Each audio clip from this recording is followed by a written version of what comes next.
Hello बच्चों, आप कैसे हैं? सब ठीक है? तो बच्चों, अब तक हम लोगों ने फर्स्ट चैप्टर पढ़ लिया है। सेकंड चैप्टर में दो ध्रुवता का अंत में पहले लेक्चर में पढ़ा कि बर्लिन की दीवार गिर गई। इस नाटकीय घटना के बाद शीत युद्ध का अंत हो गया, दूसरी दुनिया का पतन हो गया। जो जहां जर्मनी का विभाजन हुआ था, जर्मनी का एकीकरण भी हो गया। सोवियत संघ के खेमे में शामिल पूर्वी यूरोप के 8 देश एक एक करके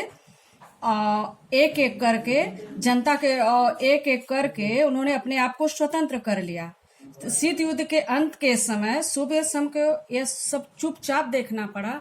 ये जो अंत हुआ ये किसी सैन्य मजबूरी में नहीं बल्कि आम जनता की सामूहिक कार्यवाही के कारण हुआ था। वहां की आंतरिक परिस्थिति के कारण सोवियत संघ का विघटन हुआ, न कि किसी सैन्य मजबूरी में। तो बच्चों, अब तक हम लोगों ने यह पढ़ा कि दो ध्रुवता का अंत। तो आज ये पढ़ेंगे कि गोर्बाचेव और सोवियत संघ का विघटन। तो गोर्बाचेव का सोवियत संघ में विघटन में क्या भूमिका है। तो 1980 के दशक में मिखाइल गोर्बाचेव कम्युनिस्ट पार्टी के महासचिव बने, क्योंकि सोवियत संघ में एक ही पार्टी का शासन था, कम्युनिस्ट पार्टी। वहां पर साम्यवादी शासन व्यवस्था था। तो जो मिखाइल गोर्बाचेव जब वहां के सोवियत संघ के महासचिव बने तो सोवियत संघ के अंतिम राष्ट्रपति भी थे, क्योंकि उन्हीं के ही कार्यकाल के दौरान सोवियत संघ का विघटन भी हो गया। गोर्बाचेव ने सोवियत संघ के पिछड़ते अर्थव्यवस्था में सुधार लाने का प्रयास किया, क्योंकि पश्चिम के देशों में सूचना और प्रौद्योगिक क्षेत्र में क्रांति हो रही थी और सोवियत संघ को इसकी बराबरी में लाने के लिए सुधार जरूरी हो गया था। क्योंकि विश्व में दो महाशक्तियां था, दोनों में एक टक्कर की लड़ाई रहती थी कि किसकी अर्थव्यवस्था अच्छी है। तो जो दुनिया की पहली अर्थव्यवस्था थी वो अमेरिका की थी, दूसरे नंबर पर सोवियत संघ की थी। तो ये बराबर टक्कर रहता था कि हमारी अर्थव्यवस्था एक दूसरे से अच्छी रहे। तो गोर्बाचेव ने इसमें सुधार लाने का प्रयास किया। गोर्बाचेव ने पश्चिमी के देशों के साथ संबंधों को सामान्य बनाने, सोवियत संघ को लोकतांत्रिक रूप देने के लिए वहां सुधार लाने का फैसला किया, क्योंकि वहां साम्यवादी शासन था और जनता को बोलने का अधिकार नहीं था, व्यक्ति का अधिकार नहीं था। तो उसने लोकतांत्रिक रूप देने का प्रयास किया।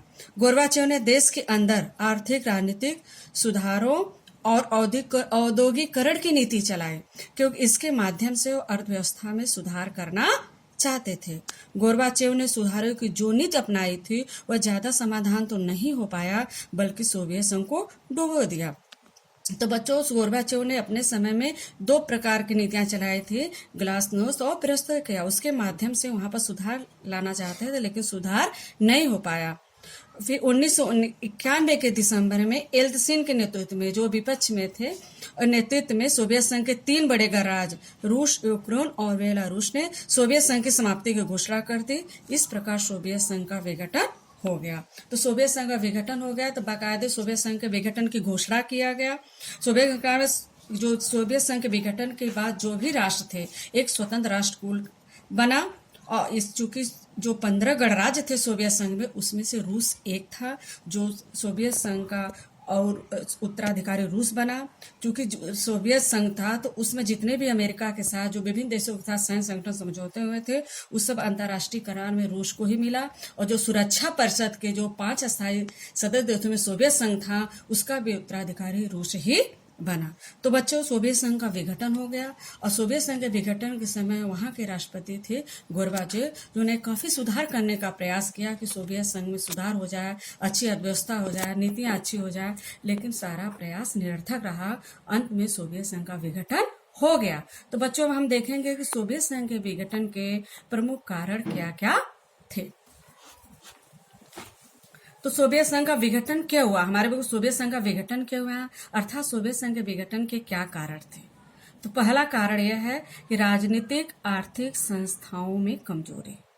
चूंकि जो सोवियत संघ की अर्थव्यवस्था थी साम्यवादी थी, वो वहां पूरा जो स्वामित्व था वह राज्य के नियंत्रण में था, जनता का कोई भागीदारी या स्वामित्व नहीं था। तो राजनीतिक आर्थिक संस्थाओं की कमजोरी के कारण लोगों की आकांक्षाओं को पूरी नहीं कर पाए, क्योंकि जनता उसमें कोई अभिव्यक्त नहीं कर पाती थी, जनता कुछ नहीं कर पाती थी, राज्य के ही नियंत्रण में रहकर कार्य करना पड़ता था, जो सोवियत संघ के पतन का कारण बने।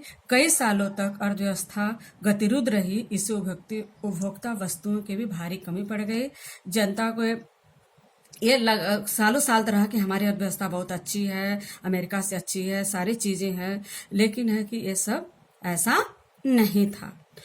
जो सोवियत संघ में था वहां का जो संसाधन थे उसका दुरुपयोग किया गया। किस तरह से दुरुपयोग किया? सोवियत संघ अपने संसाधनों का अधिकांश भाग परमाणु हथियार, जो दो गुट थे, सोवियत संघ अमेरिका चाहते थे कि हम शक्तिशाली हो जाएं, वो हो जाएं, तो इसके एवज में दो परमाणु हथियार इकट्ठा करने में ज्यादा पैसे खर्च हो गए, सैन्य साजो सामान और हथियार पर लगाया, और अपने संसाधन पूर्वी यूरोप थे, जो के संगठन का जो एक साम्यवादी रूप बनाया था, दूसरी दुनिया बनाया था, तो उसके देशों के विकास पर खर्च किया कि वो हमारे नियंत्रण में रहे। तो इस कारण जो सोवियत संघ के जो अधिकांश धन थे, अधिकांश आर्थिक साधन थे, इन देशों पर खर्च किया, हथियार के साजो सामान पर खर्च किया। कि इस कारण सोवियत संघ को बताता जा रहा कि सोवियत राज्य व्यवस्था पश्चिम के पूंजीवाद से बेहतर है, अच्छी है, लेकिन यह सच्चाई यह थी कि सोवियत संघ पिछड़ चुका था। तो ये भी कारण है दूसरा कि सोवियत संघ का विघटन हो गया, वहां के संसाधनों का ठीक ढंग से उपयोग नहीं हुआ। तीसरा कारण प्रमुख है कम्युनिस्ट पार्टी का बुरा शासन। तो बच्चों आप जानते हैं कि सोवियत संघ में एक ही पार्टी थी, कम्युनिस्ट पार्टी थी, साम्यवादी व्यवस्था था, वहां विपक्ष कोई पार्टी नहीं थी, बल्कि एक ही पार्टी का शासन था, जनता को कहने का कोई अधिकार नहीं था। तो सोवियत संघ पर कम्युनिस्ट पार्टी ने 70 सालों तक शासन किया। यह पार्टी अब जनता के प्रति जवाबदेह भी नहीं रह गई थी, क्योंकि एक दलीय राजनीतिक व्यवस्था में लोकतंत्र तथा स्वतंत्रताओं का अभाव होता है। विरोधियों का दमन आम बात हो गई थी, क्योंकि पार्टियों को ज्यादा विशेषाधिकार मिले हुए थे, आम जनता को कम, और अपनी बात नहीं कह पा रही थी। लोग अपने को शासकों और राज व्यवस्था से जोड़कर नहीं देख पा रहे थे, और सरकार का जनाधार भी खसकता जा रहा था। इस कारण कम्युनिस्ट पार्टी के कारण, वहां के शासन व्यवस्था के कारण भी एक जो सोवियत संघ का विघटन का एक प्रमुख कारण बना। तो बच्चों, और चौथा जो प्रमुख कारण है गोर्बाचेव की क्रांतिकारी नीतियां। अब बच्चों बताए थे कि गोर्बाचेव ने सोवियत संघ में सुधार लाने का प्रयास किया। 1985 में वहां के राष्ट्रपति बने, क्रांतिकारी बदलाव लाना चाहिए। वो चाहते थे कि जल्दी से जल्दी परिवर्तन हो जाए, जो सोवियत संघ हो जाए, लेकिन जो क्रांतिकारी परिवर्तन लाए वही है सोवियत संघ के विघटन के लिए कारण बना।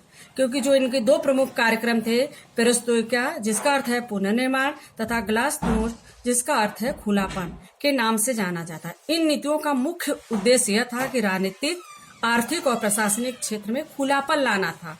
वहां की अर्थव्यवस्था और राजनीतिक व्यवस्था में साम्यवादी पार्टी के एकाधिकार को समाप्त करना था। जनता क्योंकि तेजी से सुधार चाह रही थी, जबकि साम्यवादी पार्टी कट्टरवादी तत्व इन सुधारों के विरोध में थे। गोर्बाचेव चाहते थे कि इन सुधार के माध्यम से सोवियत संघ में सुधार लाया जाए, अर्थव्यवस्था पटरी पर लाया जाए, लेकिन परिणाम यह हुआ कि इतना जल्दी जो परिवर्तन लाना चाहते थे उसका यह दुष्परिणाम हुआ, और वहां के आपसी खींचतान और वहां के जनमत के अभाव में सुधार प्रक्रिया का समुचित प्रबंध नहीं हो सका, जिसका परिणाम यह हुआ कि सोवियत संघ का विघटन हो गया। और सोवियत संघ के विघटन के प्रमुख कारणों में से एक सोवियत गणराज्यों व केंद्रीय सत्ता में विरोध। तो बच्चों, सोवियत संघ में 15 गणराज्य थे। तो 15 गणराज्यों का एक सोवियत संघ था, और सोवियत संघ में रूस भी एक राज्य था। तो सोवियत संघ में एक केंद्रीकृत व्यवस्था थी, संघात्मक शासन था। वहां उस संघात्मक शासन के अंतर्गत इन राज्य थे, लेकिन वहां पर तानाशाही शासन था। वहां के जनताओं के लोगों को बोलने का अधिकार नहीं था। तानाशाह शासन के दौरान जनता के आकांक्षाओं को दबा दिया जाता था। लेकिन गोर्बाचेव के शासनकाल में बदलाव के कारण राष्ट्रीय आकांक्षाएं प्रबल हो गई। रूस और बाल्टिक गणराज्य, जिसमें एस्टोनिया, लताविया और लिथुआनिया तथा यूक्रेन और जॉर्जिया ने अपने आप को स्वतंत्रता की घोषणा कर दी। धीरे धीरे इस प्रकार जो 15 गणराज्य थे धीरे धीरे अपने आप को स्वतंत्र कर लिए, और जर्मनी के दीवार के गिरने के बाद पूर्वी 8 देशों ने अपने आप को धीरे धीरे स्वतंत्र कर दिया। इससे सोवियत संघ का विघटन हो गया। तो बच्चों, जब सोवियत संघ का विघटन हो गया, सोवियत संघ का विघटन होने के बाद शीत युद्ध का भी अंत हो गया। तो सोवियत संघ जो शीत युद्ध था 1945 से 1991 तक चला। 1991 में सोवियत संघ का विघटन होने के बाद ध्रुवता का भी अंत हो गया और विश्व में एक ही ध्रुव बचा, एक ही शक्ति बची, वो बचा अमेरिका। तो बच्चों अब हम लोग पढ़ेंगे, अब तक पढ़ें कि सोवियत संघ के विघटन के क्या कारण थे। अब हम लोग पढ़ेंगे कि सोवियत संघ के विघटन के क्या परिणाम हुए, क्या इसका हानि हुई, क्या हुआ। तो पर बच्चों अब तक हम लोगों ने यही जाना, प्रथम अध्याय में पढ़ा शीत युद्ध का दौर और दूसरे में पढ़ रहे थे शीत युद्ध का अंत। तो जो क्या हुआ सोवियत संघ के विघटन के बाद जो दो देश थे, दो ही गुट थे, तो जैसे सोवियत संघ का विघटन हुआ शीत युद्ध का अंत भी हो गया। जो शीत युद्ध का अंत, तो पहला हुआ सोवियत संघ के विघटन के बाद शीत युद्ध की समाप्ति, क्योंकि शीत युद्ध की जो घटना थी इन दोनों गुटों के बीच ही थी। जब एक गुट का अंत हो गया तो शीत युद्ध का पराभव या समाप्ति हो गई। दूसरा परिणाम क्या हुआ, दूसरी दुनिया का पतन हो गया। शीत युद्ध के दौरान ही पूर्वी यूरोप के देशों के साथ सोवियत संघ ने उन देशों को अपने नियंत्रण में ले लिया था, उसे दूसरी दुनिया का देश कहा जाता था। तो दूसरी दुनिया का पतन हो गया, दीवार गिरी। जब पूर्वी यूरोप देश एक एक कार के जो उनका नियंत्रण में स्वतंत्र हो गए तो दूसरी दुनिया का पतन भी हो गया। तीसरा परिणाम यह हुआ कि हथियारों की होड़ समाप्ति हो गई। तो जब दो गुट थे, जब दोनों गुट में शीत युद्ध का दौर चल रहा था, तो एक देश अपने दूसरे देश के प्रतिनिधि में हथियारों का जखीरा इकट्ठा कर लिया था। ज्यादा से ज्यादा अपने जो आर्थिक संसाधन था इन हथियारों के होड़ में ही लगा दिए थे। तो जब सोवियत संघ का विघटन हो गया तो एक ही महाशक्ति बचा और हथियारों की होड़ के भी समाप्ति हो गई। तो जब हथियारों की होड़ समाप्ति हो गई, दूसरी दुनिया का पतन हो गया, शीत युद्ध का अंत हो गया, तो विश्व में एक ही महाशक्ति बचा, एकमात्र अमेरिका। और फिर इसके बाद नए देशों का उदय हुआ। जो सोवियत संघ के अंतर्गत जो 15 राज्य थे, अपने आप को स्वतंत्र करके 15 नए राज्य बन गए, 15 नए गणराज्य बन गए। तो विश्व के नक्शे पर नए देशों का भी उदय हुआ। और नेक्स्ट परिणाम है विचारधाराओं की लड़ाई खत्म, क्योंकि जो शीत युद्ध शुरू हुआ था एक दो विचारधाराओं की लड़ाई थी, पूंजीवादी विचारधारा और साम्यवादी विचारधारा। जब शीत युद्ध का अंत हो गया, सोवियत संघ का विघटन हो गया, तो साम्यवादी विचारधारा का भी अंत हो गया और जो दो विचारधाराओं की लड़ाई थी वो खत्म हो गई। तो बच्चों यहाँ पर सोवियत संघ में साम्यवादी विचारधारा था, वहां की अर्थव्यवस्था राज्य के नियंत्रण में थी, एक ही पार्टी का शासन था, जनता को व्यक्ति का अधिकार नहीं था, जनता को जो भी विकास कार्य करती थी, जो भी कार्य करती थी राज्य की नीति के अनुसार करती थी, कोई विरोध नहीं कर पाती थी, चुटकुले या कार्टूनों के माध्यम से विरोध करती थी। फिर जब शीत युद्ध का जब अंत हो गया, चूंकि शीत युद्ध का अंत हथियार लड़ाई सैन्य कार्रवाई से नहीं बल्कि वहां के शासन से, वहां के तानाशाही शासन से, वहां के विचारधारा से, तो सोवियत संघ का विघटन हुआ। तो बच्चों शॉक थेरेपी को चला गया। शॉक थेरेपी है क्या? तो हम लोग यही जानते हैं, यदि कोई व्यक्ति मानसिक रूप से बीमार है, अस्वस्थ है, तो उसे करंट के झटके देकर इलाज किया जाता है, कहा जाता है शॉक थेरेपी। तो चूंकि ये हमारे राजनीति विज्ञान में शॉक थेरेपी से क्या अभिप्राय है? शॉक थेरेपी से यह अभिप्राय है कि जहां पर सोवियत संघ में साम्यवादी व्यवस्था थी, जो राज्य के नियंत्रण में था, जब सोवियत संघ का विघटन हो गया तो सोवियत जो स्वतंत्र राष्ट्र थे धीरे धीरे पश्चिमी विचारधाराओं को अपनाने लगे, पूंजीवादी विचारधाराओं को अपनाने लगे, पूंजीवादी विचारधारा के आधार पर अपना आर्थिक विकास करने लगे, इस मॉडल को अपनाने लगे। तो इसे कहा गया शॉक थेरेपी को चलाया गया। और एक परिणाम है अंतर्राष्ट्रीय आर्थिक संस्थाओं का महत्व बढ़ा, जो विश्व बैंक है, IMF के माध्यम से और विकास कार्य किया गया। तो बच्चों आज हम लोग इस लेक्चर में गोर्बाचेव और सोवियत संघ के विघटन और सोवियत संघ के विघटन के क्या कारण थे, सोवियत संघ के विघटन के क्या परिणाम हैं, ये पढ़ा। अब लोग नेक्स्ट लेक्चर में पढ़ेंगे शॉक थेरेपी क्या है, शॉक थेरेपी के दुष्परिणाम क्या हुआ, वहां पर सोवियत संघ के विघटन के बाद क्या संघर्ष और तनाव हुआ, और फिर सोवियत संघ के विघटन के बाद भारत और सोवियत संघ, या सोवियत संघ के बाद जब सोवियत रूस बन गया तो भारत के साथ उनके कैसे संबंध रहे, हम लोग इसको नेक्स्ट लेक्चर में पढ़ेंगे। धन्यवाद।